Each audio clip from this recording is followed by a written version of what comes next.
Hello learners, तो आज हम करेंगे प्रोनाउन। तो प्रोनाउन को आपने आज तक रीड किया है? तो प्रोनाउन में उसका मतलब छिपा है। कैसे?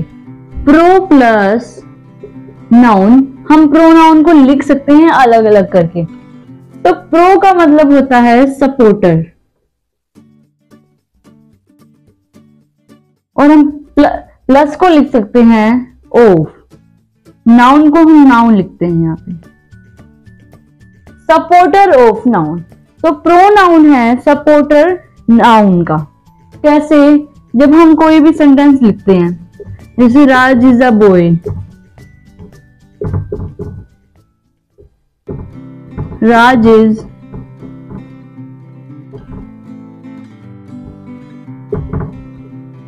Playing cricket.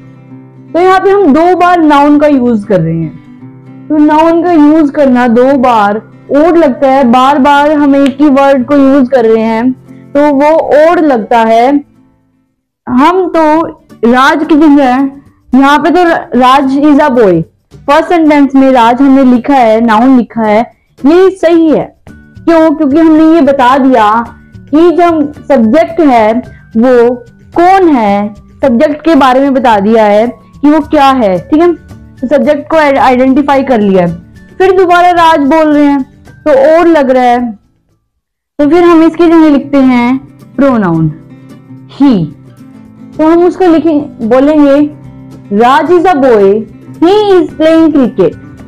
तो राज एक लड़का है, वह क्रिकेट खेल रहा है।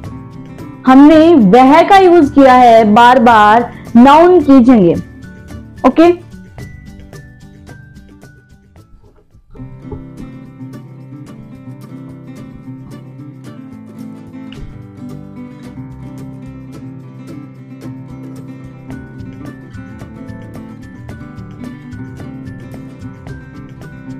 तो हम सीखेंगे फंक्शंस ऑफ प्रोनाउन।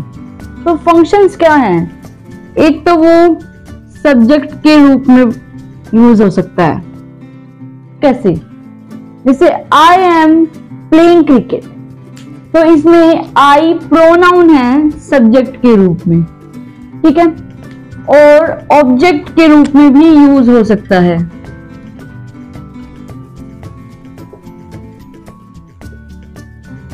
ऑब्जेक्ट, जैसे कि he bought a notebook for me, तो मी इसमें ऑब्जेक्ट के तौर पर यूज हुआ है। ओके,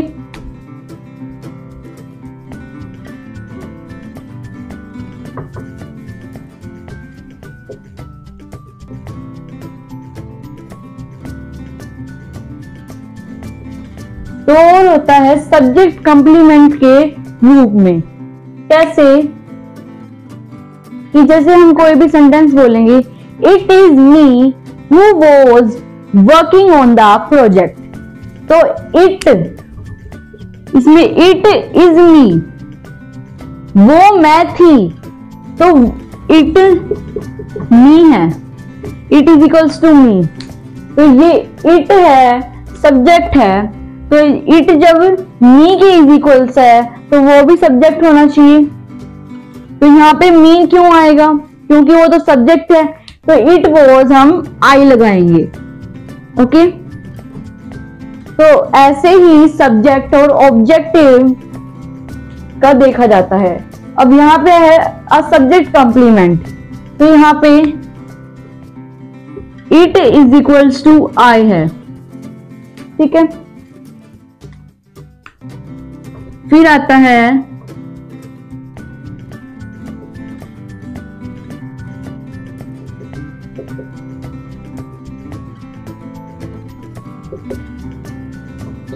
अ प्रेपोजिशनल ऑब्जेक्ट। हमने ये ऑब्जेक्ट वाला एग्जांपल लिया था जिसमें he bought a notebook for me, तो for है वो प्रेपोजिशन है।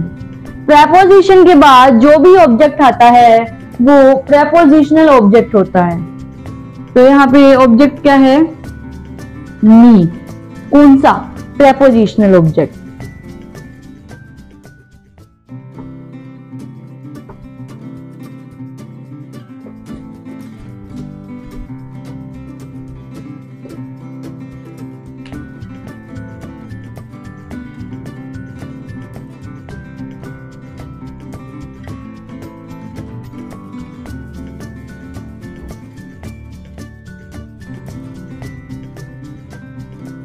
तो अब हम करेंगे टाइप्स ऑफ प्रोनाउन। सबसे पहले आता है पर्सनल प्रोनाउन। तो हमने पर्सनल को रीड किया, हमें पता चल गया कि ये किसी भी पर्सन के लिए यूज होता है। कोई भी एक या एक से ज्यादा पर्सन के लिए जो प्रोनाउन यूज होता है उसे हम पर्सनल प्रोनाउन कहते हैं। जैसे इसमें 3 पर्सन्स होते हैं, फर्स्ट पर्सन, सेकंड पर्सन और थर्ड पर्सन। फर्स्ट पर्सन होता है स्पीकर, जो बोल रहा है, और सेकंड पर्सन होता है लिसनर। जैसे कि फर्स्ट पर्सन मैं हूं, मैं बोल रही हूं, और सेकंड पर्सन आप हो, आप मुझे सुन रहे हो, और थर्ड पर्सन वो होगा जिसके बारे में मैं बात करूंगी। ओके, तो सबसे पहले हम करते हैं सिंगुलर। सब्जेक्टिव और ऑब्जेक्टिव।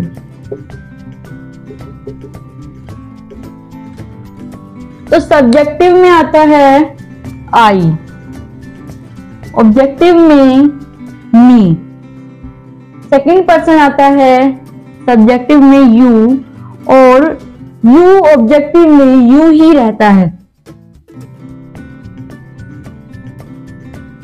नॉन लिविंग थिंग जो होती है उस वहां पर इट का यूज होता है, और इट का यूज एनिमल्स के लिए होता है।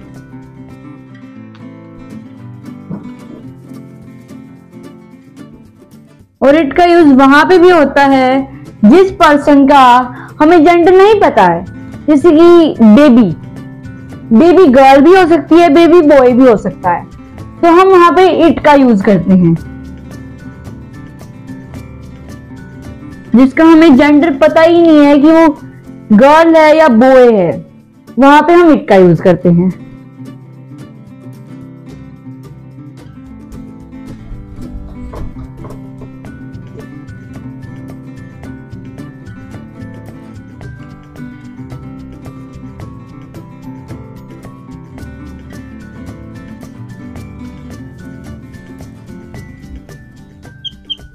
तो अब हम करेंगे पोजेसिव प्रोनाउन।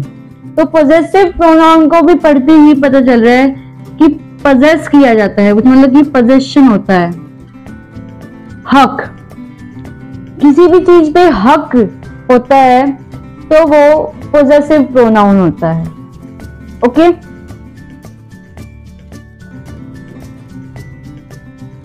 इसमें भी 3 ही पर्सन होते हैं,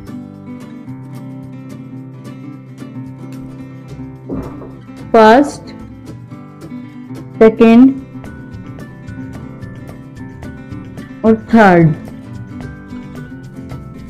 सबसे पहले सिंगुलर वाला, possessive adjective, possessive pronoun. Okay, तो पोजेसिव एडजेक्टिव क्या है? माई।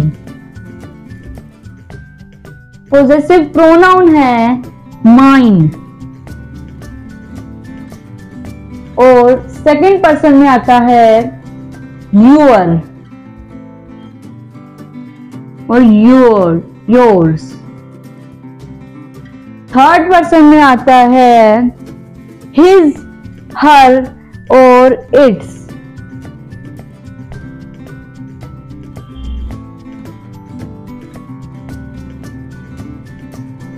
ओके, और इसमें हिज, हर और इट्स में पोजेसिव प्रोनाउन बनता है हिज ही रहता है, हर का हर्स बनता है, इट्स ही रहता है।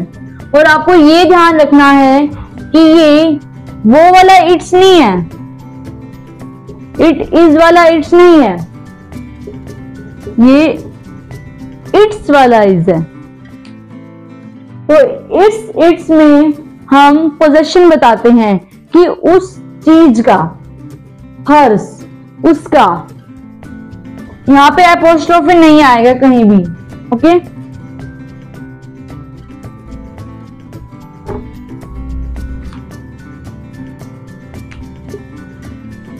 तो फिर आता है प्लूरल वाला,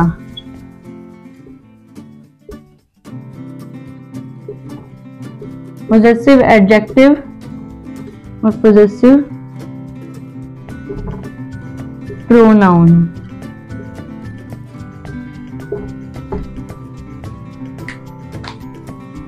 तो यहां पे आता है अवर, हमारा, अवर्स। और सेकंड पर्सन में आता है योर, योर्स। ओके, थर्ड में आता है देयर। और ये ध्यान रखना है कि वो वाला देयर नहीं है THERE, ये देयर है THEIR, जिसमें हम पोजीशन बताते हैं और उस देयर में हम प्लेस का बताते हैं, मतलब वहां। ओके, उस देयर का मतलब होता है वहां, इसका मतलब होता है कोई भी पोजीशन दिखाते हैं भी उनका है, उनका है। फिर आता है देयर्स। ओके,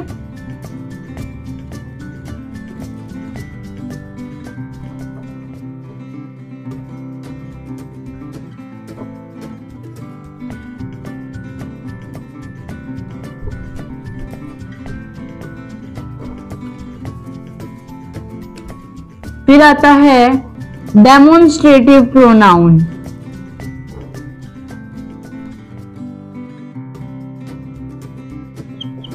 तो डेमोन्स्ट्रेटिव में हम इशारे से किसी भी चीज को बताते हैं, जैसे कि दिस, दैट, दोज, दीज और एक्सेट्रा। हम इन वर्ड्स को यूज करके डेमोन्स्ट्रेटिव प्रोनाउन बनाते हैं। ओके, कोई भी सेंटेंस है जैसे कि दैट इज योर, तो इसमें दो प्रोनाउंस हैं, एक तो that, demonstrative pronoun, that is के बाद yours, YOURS, possessive pronoun. Okay,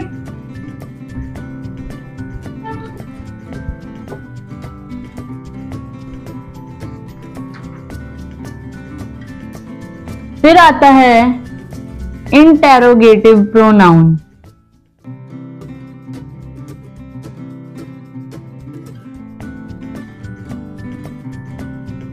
तो इंटेरोगेटिव जिसमें क्वेश्चन मार्क हो, क्वेश्चन पूछते हो कि कोई भी क्वेश्चन पूछते हो, वो इंटेरोगेटिव प्रोनाउन होता है। ओके, जैसे कि इनमें यूज आते हैं व्हाट, विच, हु, when और एक्सेट्रा, ये इसमें वर्ड्स आते हैं। ओके,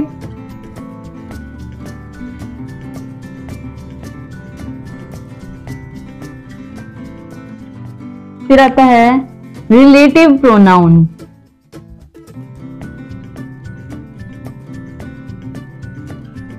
तो इसके भी नाम से पता चल रहा है, जो किसी भी चीज को रिलेट करे, रिलेशन दिखाए, किसी भी चीज का रिलेशन दिखाए दूसरी चीज से, वो रिलेटिव प्रोनाउन होता है। जैसे कि हु,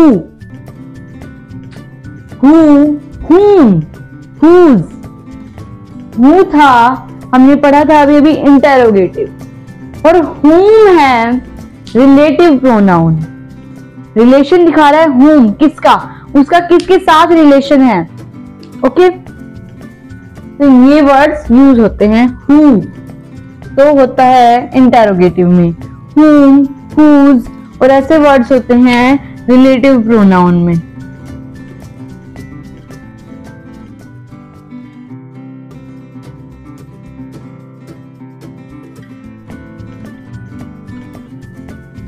फिर आता है रिफ्लेक्सिव प्रोनाउन। रिफ्लेक्सिव प्रोनाउन में ये ध्यान रखना कि वर्ड के लास्ट में सेल्फ या सेल्व्स मिलेंगे। ठीक है, इसमें भी 3 पर्सन्स होते हैं।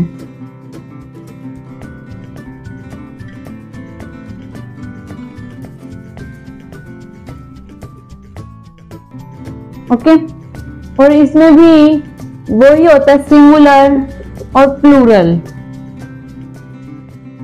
तो सिंगुलर यहाँ पे हम पहले लिखेंगे पर्सनल प्रोनाउन, फिर बनाएंगे रिफ्लेक्सिव प्रोनाउन।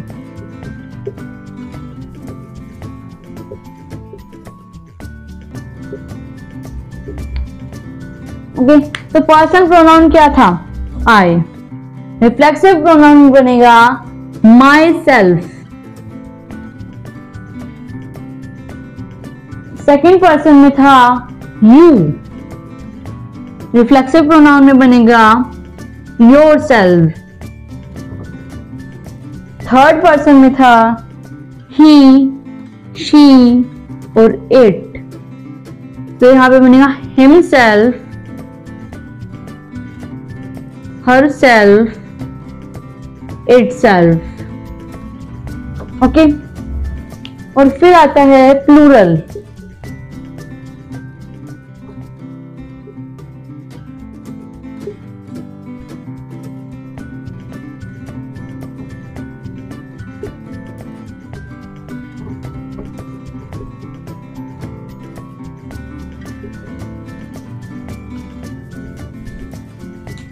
तो प्लूरल में यहाँ पे पर्सनल प्रोनाउन में फर्स्ट पर्सन था वी, रिफ्लेक्सिव प्रोनाउन में बनेगा वो आवर सेल्व्स। प्लूरल फॉर्म में सेल्व्स आएगा और सिंगुलर फॉर्म में सेल्फ आएगा। तो प्लूरल में सेकंड पर्सन यू ही था और यहां पे बनेगा योर सेल्व्स। फिर था दे, यहां बनेगा देम सेल्व्स।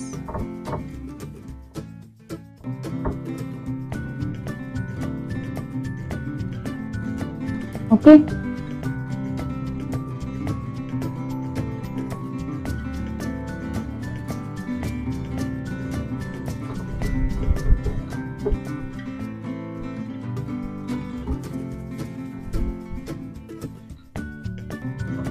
फिर आता है एम्फेटिक प्रोनाउन।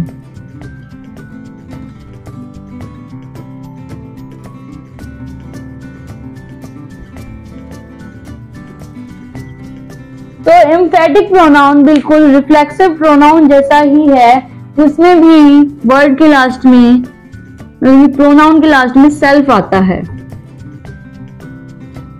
ओके, पर एक डिफरेंस है जो आप अभी जो मैं एग्जांपल दूंगी उससे समझ जाएंगे।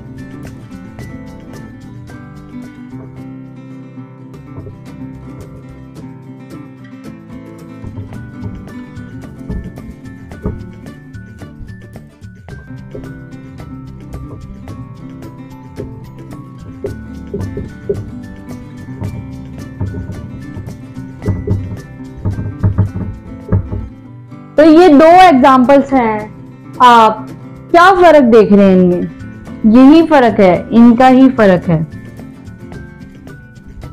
ओके, तो इसमें हर सेल्फ जो प्रोनाउन है वो सब्जेक्ट के पास है, सब्जेक्ट के ज्यादा पास है।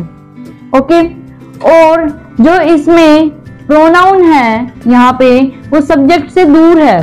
ठीक है, तो ये होगा रिफ्लेक्सिव प्रोनाउन और ये है एम्फेटिक प्रोनाउन। मतलब कि जिसमें सेंटेंस पे ज्यादा जोर देके बोल देते हैं वो एम्फेटिक प्रोनाउन होता है। ओके, यहाँ पे बस इसका दूरी का ही फर्क है। ओके, ये दूरी, ये जो सब्जेक्ट की प्रोनाउन से दूरी है उसका फर्क है। Thanks for watching.